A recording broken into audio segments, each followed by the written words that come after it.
은혜 받으신 하나님 말씀은 마태복음 7장 우리 1절에서부터 5절 말씀이 되겠습니다. 말씀을 봉독해 드리겠습니다. 비판을 받지 아니하려거든 비판을 하지 말라. 너희가 비판하는 그 비판으로 너희가 비판을 받을 것이요 너희가 헤아리는 그 헤아림으로 너희가 헤아림을 받을 것이니라.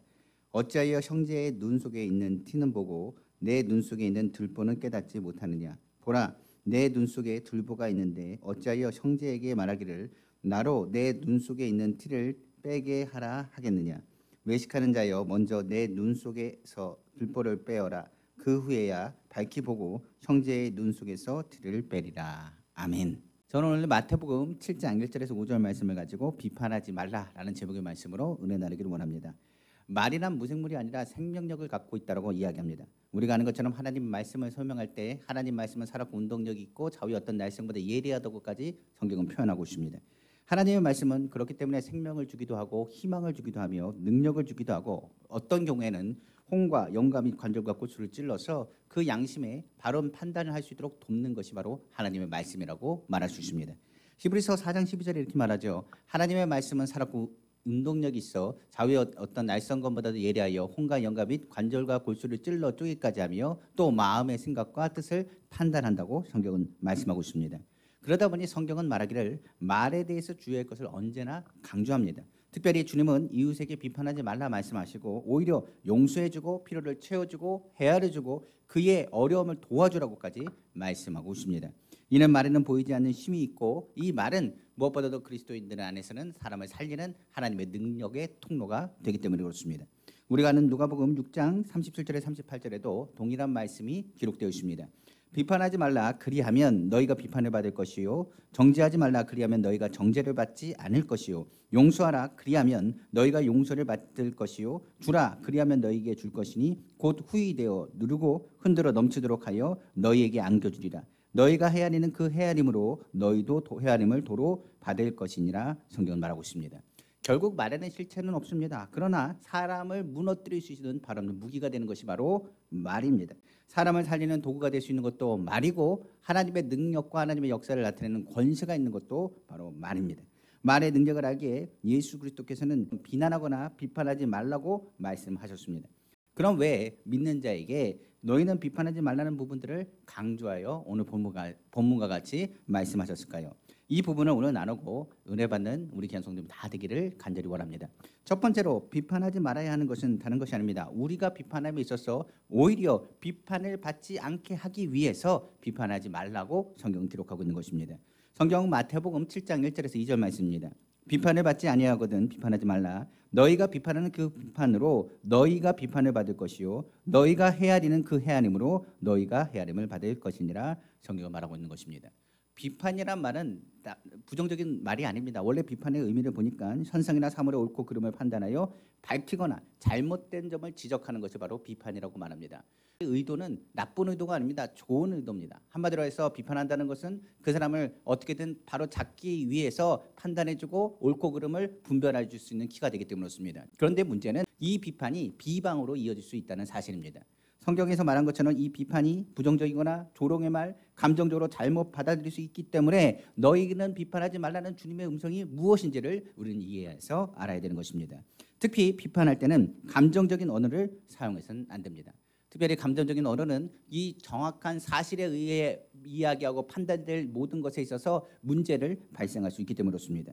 오해를 하여 잘못된 방향으로 비판이 가고 오히려 비판하는 내용은 사라지고 부정적 감정만 남아 있어서 오히려 이것을 통하여 문제의 해결보다는 다툼을 증폭해 하거나 어렵게 할 수 있기 때문이라고 이야기합니다. 이 비판에서 나오는 부정적인 결과가 바로 비방이 되겠죠. 비방은 사전적 의미로 남을 비웃고 헛들고 조롱한다는 것을 의미하고 있기 때문에 그렇습니다. 사람은 감정적인 부분들을 많이 표현합니다. 그렇기 때문에 비판이 잘못되다가는 오히려 어려움을 겪을 수 있기 때문입니다.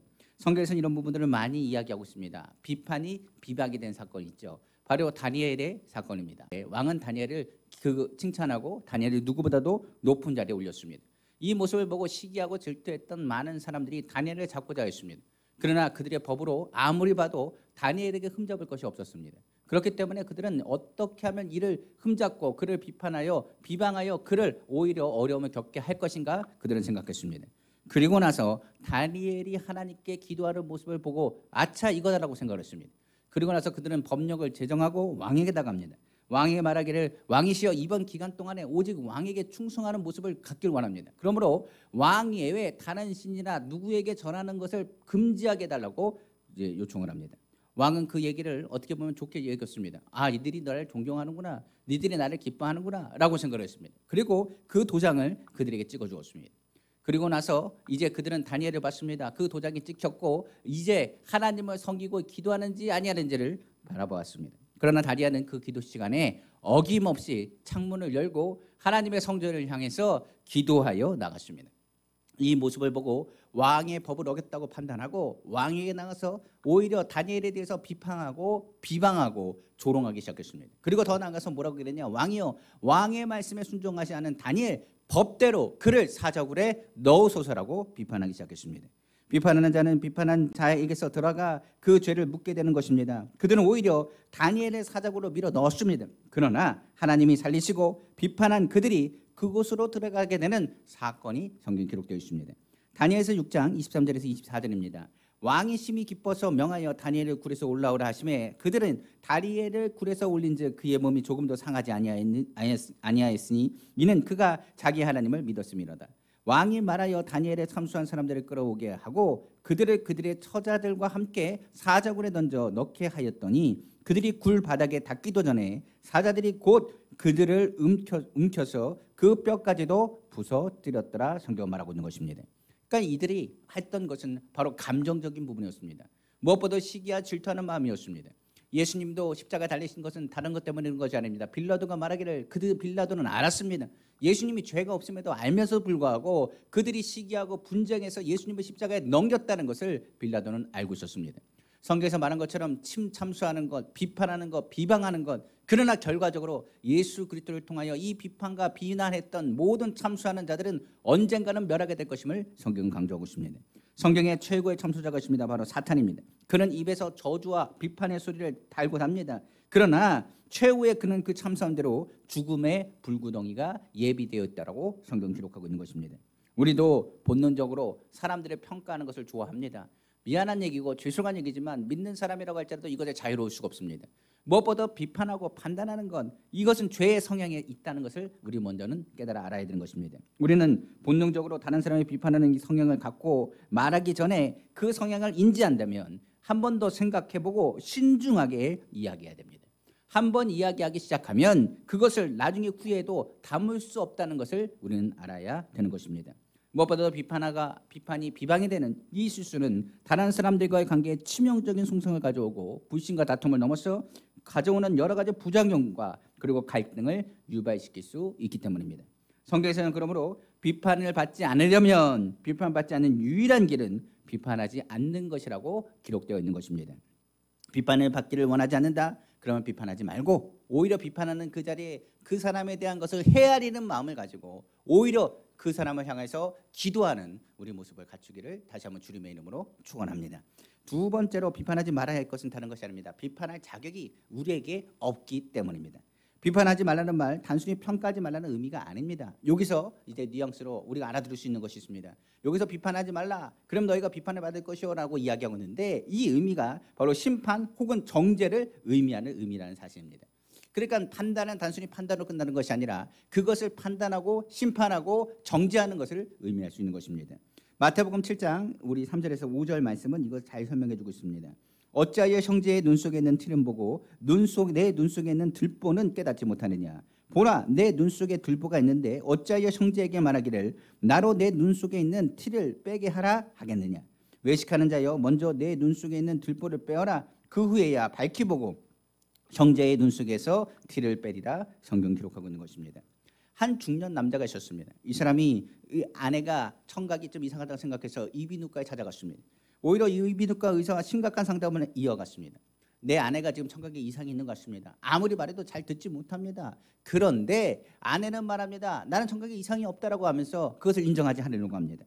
의사가 한 가지 제안을 그에게 했습니다. 오늘 집에 가면 이렇게 하십시오. 문을 열 때 이렇게 얘기합니다. 아내에게 큰 소리를 외치십시오. 여보, 오늘 저녁 음식 메뉴가 뭐야? 라고 물어보십시오. 그래도 아무 소리, 아무 응답이 없으면 이제는 거실 문을 열면서 얘기하십시오. 여보, 오늘 저녁 메뉴가 뭐냐고? 라고 외치라고 했습니다. 그리고 나서 그래도 대답이 없으면 세 번째로 부엌 문을 열고 외치라고 했습니다. 여보, 도대체 저녁 식사 메뉴가 뭐야? 라고 외치라고 했습니다. 그리고 나서 네 번째로 그래도 못 들으면 아내의 귀에 대고 여보, 오늘 저녁 메뉴가 도대체 뭐야? 라고 여쭤보라고 이제 그렇게 가르쳤습니다. 그 중년 남자는 그 의사가 시키는 대로 그대로 실천했습니다. 첫 번째 그가 외쳤습니다. 여보, 오늘 저녁 메뉴가 뭐야? 했더니 아무 음성이 들리지 않았습니다. 그는 그 의사가 시킨 대로 거실로 가서 문을 열었습니다. 그리고 또 외쳤습니다. 오늘 저녁 식사가 도대체 뭐냐고 물었습니다. 그러나 아무 대답도 듣지 못했습니다. 그리고 나서 부엌에 들어가 문을 열었습니다. 이 역시 아무 대답도 듣지 못했습니다. 네 번째 질문하기 위해서 그의 아내에게 다가갔습니다. 그리고 나서 귀에 대해서 이렇게 말했습니다. 오늘 저녁 메뉴가 뭐냐고 물었습니다. 그때 이 아내가 이렇게 대답했습니다. 여보, 김치찌개라고 벌써 내가 4번이나 말했잖아요. 왜 자꾸만 메뉴가 뭐냐고 물어보냐고 말했다는 것입니다. 그리고 나서 그가 깨달았습니다. 청각이 이상한 것은 아내가 아니었습니다. 청각이 이상한 것은 바로 자신이었다는 것을 깨달은 것입니다. 자기 눈에 있는 들보가 있는 사람은 남의 눈의 티를 탓하기 마련입니다. 잘 보지 못하고 오히려 남의 허물말을 이야기하고 나는 문제가 없다고 생각하고 오히려 타인이 문제가 있다고 생각하기 때문에 그렇습니다. 그러므로 비판하기 전에는 정확한 진단이 우리에게 필요합니다. 잘못된 편견이 비판으로 작용할 수 있기 때문입니다. 결국 자신의 모습과 잘못을 못 보고 다른 사람의 티나 오해로 인하여 잘못된 방향으로 잘못된 판단으로 정죄할 수 있기 때문에 그렇습니다. 이에 대해서 찰스 스윈든 목사는 은혜와 각성이라는 책에서 비판하지 말아야 할 것에 대한 부분들을 이렇게 설명합니다. 첫 번째로 우리가 비판하지 말아야 될 것은 우리는 모든 사실을 다 알지 못하기 때문입니다. 우리가 하는 것처럼 정확한 판단을 위해서는 모든 정황을 알아야 됩니다. 그러나 그 정황을 알 수는 없는 거죠. 우리는 늘 제한된 사실, 제한된 지식만을 가지고 있습니다. 그 지식을 가지고서는 우리가 비판하는 것은 불완전할 수밖에 없습니다. 비판은 사실에 기초해야 된다고 말했는데 정확한 사실을 인식할 수 있는 능력이 우리에게 있느냐? 우리에게 없기 때문입니다. 또한 이렇게 얘기합니다. 우리는 그 동기를 다 이해할 수 있는가? 그 사람은 왜 그 일을 저질렀어만 했는가에 대한 부분, 내면적인 부분입니다. 우리는 외면적인 부분을 이야기하며 비판할 수 있겠지만은 그 사람의 의도가 어떤지 그 동기가 어떤지를 알다고 보면 오히려 이 비판한 것이 부끄럽게 느껴질 수도 있다는 사실입니다. 우리는 100% 그 동기를 알 수가 없습니다. 행동이나 말, 표정 그것을 통해서 겉으로 드러나는 것을 통하여 우리가 그것을 인지하느냐? 그 인지하는 것은 한계가 있는 거죠. 동기는 바로 내적인 것입니다. 따라서 동기를 이해하지 못하고 무조건 비판하는 것은 바로 잘못된 일입니다. 이에 대해서 비판을 자제해야 된다고까지 이야기할 수 있는 것입니다. 세 번째는 완전히 객관적인 사고를 우리는 할 수가 없습니다. 사람은 객관적인 사고뿐만 아니라 주관적인 사고를 합니다. 그런데 무슨 문제가 생기면 객관적인 사고로서 그 문제를 해결해야 됩니다. 모든 사람들이 그 어떤 생각을 하는지가 오히려 그 모든 판단의 기준이 될 수 있기 때문에 그렇습니다. 그런데 사람인지라 이 주관적인 생각들이 발동할 때가 있습니다. 누구나 자신이 객관적이라고 생각하고 이야기하지만 결코 사람은 객관적인 판단하는 것이 아니라 주관적인 판단이 뒤따른다는 것을 잊지 말아야 됩니다. 우리의 주관성이 조금이라도 개입이 된다면 그 비판과 그 판단은 잘못될 수 있다는 것을 우리는 알아야 되는 것입니다. 또한 우리가 아는 것처럼 상황을 완전히 알지 못하는 상황들이 발생합니다. 어떤 사건과 어떤 상황에 대해서 우리는 동일하게 그것을 보고 있지만은 동일한 그 사건에 대한 것도 시각을 달리 봐서 얘기하고 의미하는 것을 다르게 생각할 수 있습니다. 우리가 아는 것처럼 미장이가 이렇게 얘기할 수 있습니다. 조수에게 말합니다. 벽돌이 필요하다 말해서 벽돌이라고 외쳤습니다. 그때 미장이의 조수는 그냥 벽돌이라는 외치는 그 소리에 아 벽돌을 가져오라는 의미구나 생각을 하고 벽돌을 가져다 줍니다. 그러나 만약 공사장에 있어 바로 밑에 아래층에 있는 사람이 그것을 지나가고 있을 때 위에서 내가 벽돌이라고 부르면 어떤 의미로 그 사람은 받아들이냐? 위에서 벽돌이 떨어지니까 피하라는 의미로 받아들이게 되는 것입니다. 마찬가지로 그렇습니다. 상황을 제대로 알지 못하는 곳에는 쉽게 이것을 판단하거나 정의할 수 없다는 사실입니다. 사람마다 시각이 틀리고 똑같은 단어, 똑같은 의미를 갖는다고 생각할지라도 다른 의미를 갖고 있기 때문에 그렇습니다. 또한 보지 못하는 부분들이 많습니다.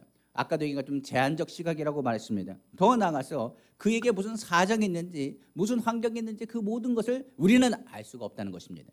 그러다 보니 만약 비판하고자 하는 사람이 있는데 그 사람이 혹시나 힘든 장애를 가졌거나 남 모르는 고통이 있거나 내가 모르는 상황들에 대한 부분들에 대해서 설명하지 않아서 오해하고 있다면 그 비판하는 것은 정확한 정당한 비판이 될 수 없고 그 비판은 불완전한 비판이 될 수밖에 없는 것입니다.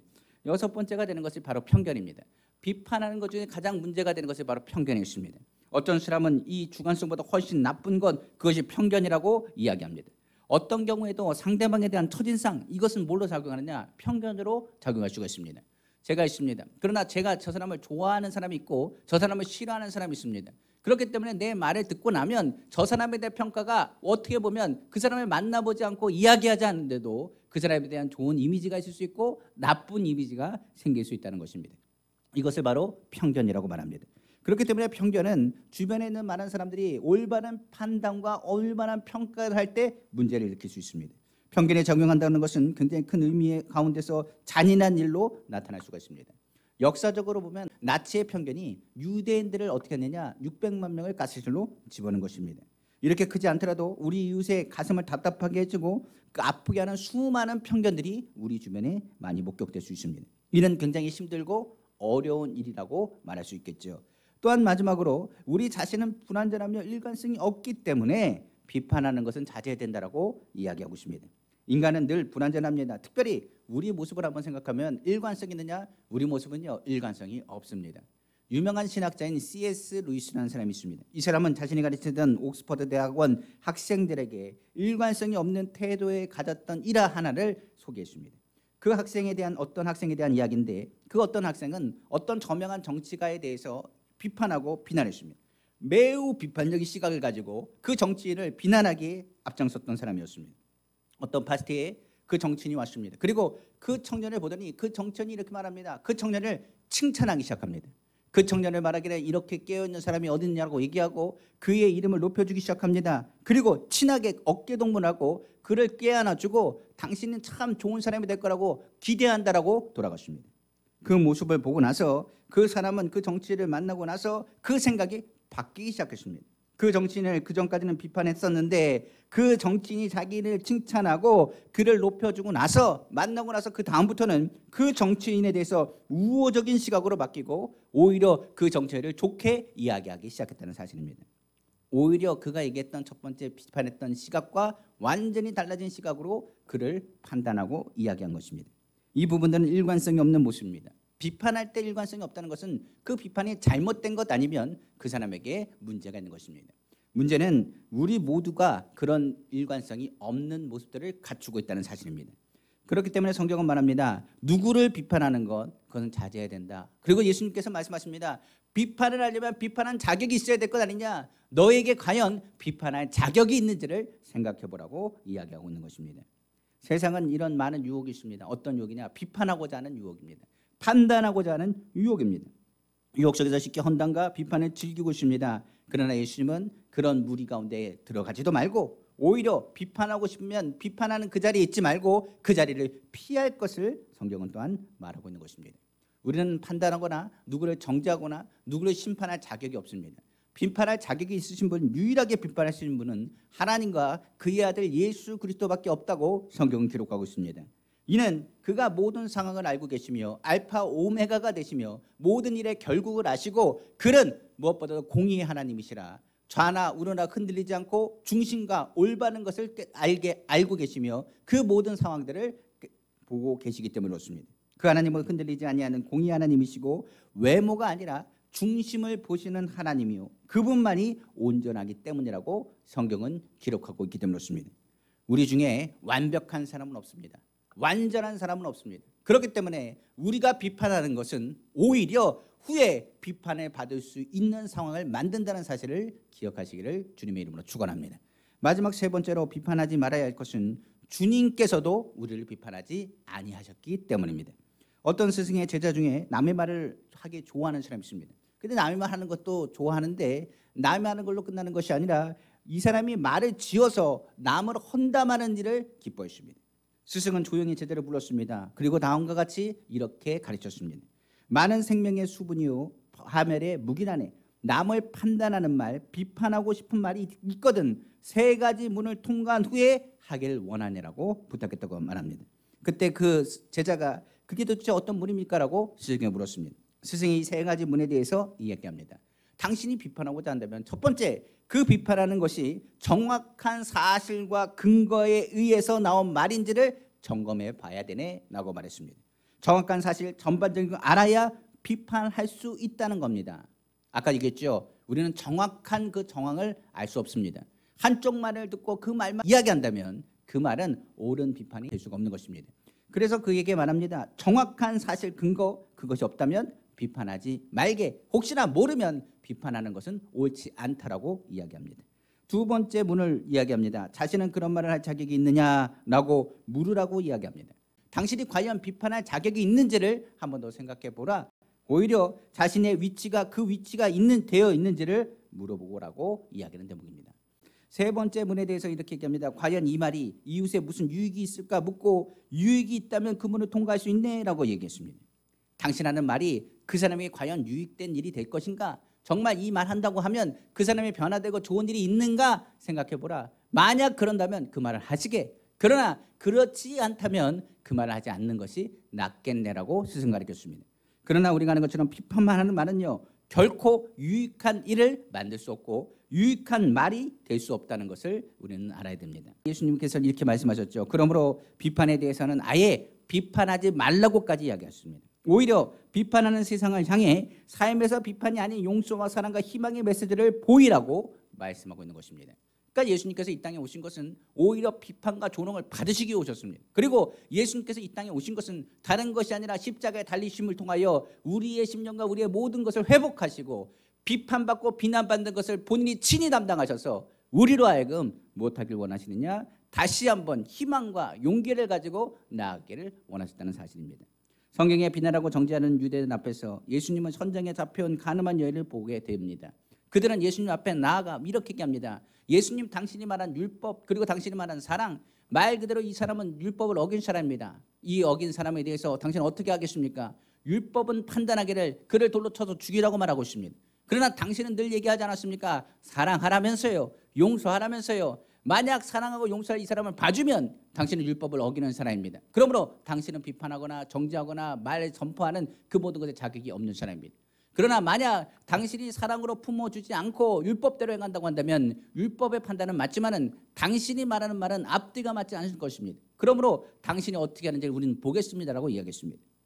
그것에 모인 유대인들은 돌을 던지려고 준비하고 있습니다. 비난과 비판과 조롱의 돌을 준비하여 그 여인에게 던지려고 했고 이것을 시험하여 예수님께 묻은 것입니다. 그러나 예수님은 이렇게 말합니다. 자격 있는 사람이 돌을 던지라고 말합니다. 그 자리에 이 말을 듣고 나서 모두 그 자리에서 하나 둘씩 그 돌을 내려놓고 떠나기 시작합니다. 그 자리에 누구만 남았느냐? 예수님만이 그 자리에 있었다고 성경 기록하고 있는 것입니다. 결과적으로 돌을 던질 수 있는 자격은 누구밖에 없느냐? 예수님밖에 없다는 것을 성경 기록하고 있는 것입니다. 요한복음 8장 우리 10절에서 12절 말씀입니다. 예수께서 일어나사 여자 외에 아무도 없는 것을 보시고 이르시되 여자여 너를 고발하던 그들이 어디 있느냐? 너를 정죄한 자가 없느냐? 대답하되 주여 없나이다. 예수께서 이르시되 나도 너를 정죄하지 아니하노니 가서 다시는 죄를 범하지 말라 하시니라.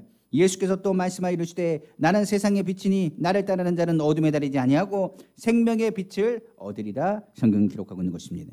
예수님께서 뭐라고 말씀하셨습니까? 그 여인에게 말하기를 나도 너를 정죄하지 않겠다. 나도 너를 비판하지 않겠다. 내가 너를 심판하지 않겠다. 그러니 넌 다시는 뭐하지 말라. 죄를 짓지 말라. 그리고 나서 예수님께서 말씀하시기를 나는 세상의 빛이니 생명의 빛을 얻으라고 성경은 말씀하고 있는 것입니다. 그러므로 어둠에 다니지 않는 것, 오히려 그 여인은 예수님을 만났습니다. 그리고 예수님께서 비난이 아니라 용서하심을 통하여 그 여인은 누구보다도 유익한 하나님의 은혜를 얻게 되었다라고 성경 기록하고 있는 것입니다. 성경이 말하는 십자가 사건, 오히려 십자가 사건에서 예수님께서는 십자가 달리시면서 오히려 그들을 비판하고 정죄하는 무리들을 향해서 이렇게 외치셨습니다. 그들이 하는 일을 알지 못합니다. 그들을 용서해 주십시오라고 외치셨습니다. 그럴 때 은혜 받은 강도 하나가 그 음성을 들었습니다. 그리고 나서 예수님을 구주로 영접하기 시작했습니다. 그 자리에서 예수님께서는 그에게 낙원을 허락하셨습니다. 그에게는 어떤 일입니까? 바로 유익한 일이었습니다. 예수님이 그 상황에서 강도에게 정죄했습니까? 비판했습니까? 아닙니다. 용서하고 그에게 낙원 허락하신 것입니다. 그의 피로를 주님이 채워주셨습니다. 예수님께서는 십자가에 못 박으라 외친 유대인들 비난하고 그리고 정죄할 자격이 없는 그들을 보셨습니다. 3번 부인한 베드로뿐만 아니라 다 도망간 제자들 그 하나하나를 다 세워본다면 그들은 예수님의 제자로서의 사명 그리고 제자로서의 자격으로서 감당할 수 있는 위치에 있지 않았습니다. 그들은 예수님의 사명 감당할 자격이 없는 사람들입니다. 오히려 예수님은 그들을 만났습니다. 자격 없는 그들을 향해서 정죄하거나 비난하지 않으셨습니다. 비판하고 비난하지 않는 건 비판하는 일이 바로 하나님 나라에 아무 유익이 없음을 예수님은 아셨기 때문입니다. 오히려 비판하거나 비난하지 않고 오히려 그들을 향해서 사랑하시고 그리고 그들을 응원하시고 그들에게 성령이 임할 것을 기다리라고 말씀하셨습니다. 그리고 드디어 그들에게 성령이 임하고 그들은 복음을 전하는 일에 감당하기 시작했습니다. 그리고 누구보다도 하나님 나라에 유익한 사람들이 되었다라고 성경이 기록하고 있는 것입니다. 그러므로 비난하고 비판하는 일의 결말은 좋지 않습니다. 그러나 우리가 하는 것처럼 그 사람에 대해서 응원하고 그리고 위로하고 그의 필요를 채워줬을 때 그들은 하나님께 영광이 되고 그들에게 무엇보다도 유익한 일이 되었다는 것을 우리는 성경을 통해서 알 수 있는 것입니다. 그러므로 예수님께서 이 땅에 오신 것은 왜 성기로 이 땅에 오셨느냐? 왜 십자가를 지시고 그 모든 보혈을 흘리셨느냐? 왜 이 자리에 주님께서 성령께서 이 땅에 오셨느냐라고 얘기한다면 우리의 모든 삶 가운데 믿는 자로 하여금 유익한 일을 이루시기 위함이라는 것을 우리는 알아야 되는 것입니다. 예수님이 우리에게 오신 것은 우리에게 유익한 일입니다. 십자가를 지신 것도 우리에게 유익한 일입니다. 그리고 예수님께서 하늘로 올라가시고 나서 보내주신 성령이 우리로 하여금 유익한 사람이고 그리스도 안에 사는 것이 복된 것임을 깨닫게 하셨다는 것을 우리는 기억해야 되는 것입니다. 성경에 바울이라는 사람이 있습니다. 바울은 이렇게 얘기하죠. 내 안에 사는 이 예수 그리스도니 나의 죽음도 유익함이라. 빌립보서 바로 1장 21절 얘기입니다. 이는 내게 사는 것이 그리스도니 죽는 것도 유익함이라. 이 유익함에 의하여 예수 안에서 인내함으로 소망을 이루어간 사람이 누구냐? 바로 사도 바울인 것입니다. 우리도 주님의 음성을 들어야 됩니다. 주님은 우리에게 비판과 비난보다도 오히려 주님이 오늘도 응원하시고 넌 할 수 있다는 메시지를 우리에게 주신다는 것을 우리는 알아야 됩니다. 주님이 원하시는 것은 영혼이 잘 되고 범사가 잘 되고 강건하며 생명을 얻되 더 풍성히 얻기를 원하시고 더 나아가서 누가 우리를 비난하고 비판하고 정죄한다 할지라도 주님이 이 모든 것을 아심으로 우리가 그 모든 것 가운데 그 모든 비판과 정죄함을 짊어진 예수 그리스도 안에서 우리가 누구에게도 비난과 비판당하지 아니할 것이며 다시금 담대하게 일어나 강하고 담대한 믿음의 사람으로 서기를 누구보다도 원하신다는 사실입니다. 그러므로 우리는 예수 안에서 당당한 사람들, 예수 안에서 강하고 담대한 사람들로 거듭 일어나야 되는 것입니다. 비판하는 사람이 아니라 헌담하는 사람이 아니라 예수 그리스도 이름으로 축복하는 사람, 예수 그리스도 이름으로 승리하는 사람, 예수 이름으로 희망과 용기를 선포하는 사람 되기를 다시 한번 주님의 이름으로 축원합니다. 말씀을 마치겠습니다. 어느 청년이 목사님을 방문하여 상담 요청을 했습니다. 젊은이가 말했습니다. 목사님, 저는 하나님의 일을 하고 싶은데 제게는 한 가지 은사밖에 없습니다. 그 은사밖에 없어서 제가 주일하는데 자신이 없습니다라고 얘기했습니다. 목사님이 이 말을 듣고 이렇게 얘기했습니다. 너무 염려하지 마십시오. 교회 역사상 단 한 가지 은사만으로도 큰 일, 주님의 일들을 크게 훌륭하게 한 사람들의 이야기도 있는 사람들의 이야기가 많습니다. 당신이 갖고 있는 그 하나의 은사, 그 은사는 어찌됐든 간에 복된 은사일 줄로 저는 믿습니다. 도대체 그 은사가 뭡니까? 라고 물어봤습니다. 그때 젊은 사람, 이 청년이 이렇게 얘기했습니다. 제가 갖고 있는 은사는요 바로 비판의 은사입니다라고 이야기했다고 말합니다. 목사님이 이야기를 듣고 나서 하나님이 주신 좋은 은사라고 이야기했습니다. 그리고 나서 당신의 이 달란트 쓸 방법이 있습니다. 이 달란트는 정말 축복된 달란트입니다. 이것을 잘 사용해야 됩니다. 그러므로 제 말을 잘 들어보십시오.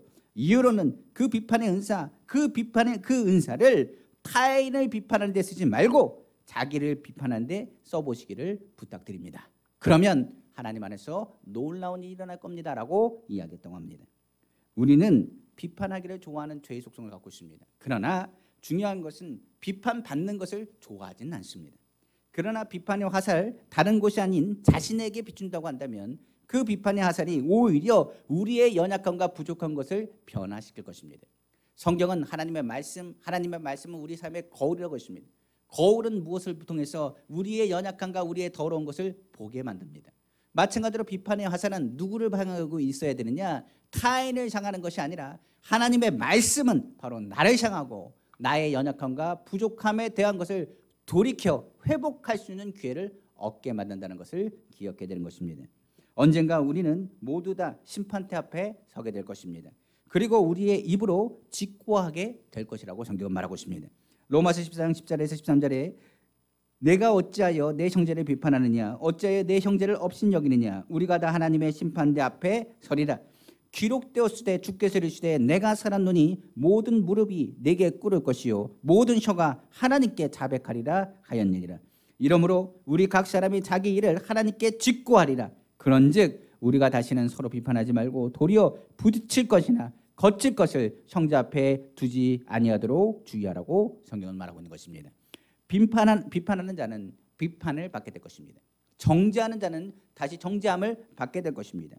비판받지 아니하려면 자신의 삶을 잘 점검해야 됩니다. 우리의 입술을 주의하고 비판받을 일이 생기지 않도록 우리는 주변을 잘 주의하여 봐야 되는 것입니다. 우리의 말이 남에게 상처 주는 말, 무시하는 말, 그리고 남을 어렵게 하는 말이 되지 않길 원합니다. 아까 성경에 얘기한 것처럼 거칠 것이나 부딪히는 말이 되지 않기를 원합니다. 오히려 그 말 대신에 감사의 말, 희망의 말, 축복의 말, 사랑의 말을 나누고 오늘도 예수 그리스도 안에서 유익한 그리스도인의 모습을 회복하시는 우리 성도님 다 되시기를 주님의 이름으로 축원합니다.